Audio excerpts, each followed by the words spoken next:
tardes, donde quiere que me estén viendo. Hoy estoy grabando un video acá y estamos saliendo de una presentación de puros jóvenes que están aprendiendo sobre el liderazgo, que personas que quieren hacer algo diferentes. Así como dijera yo, muchos jóvenes nosotros estamos haciendo esto y tanto no tan jóvenes, pero tenemos diferentes nacionalidades acá, diferentes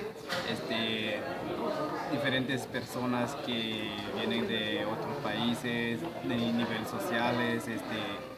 pero aquí no importa, nosotros estamos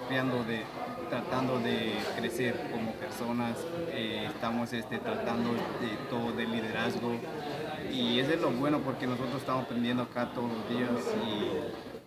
y pues nada, si quieres saber más sobre qué es lo que nosotros estamos haciendo, puedes darle un like a este video, puedes buscar más información y que pases una feliz noche, tarde, donde quiera que me estás viendo.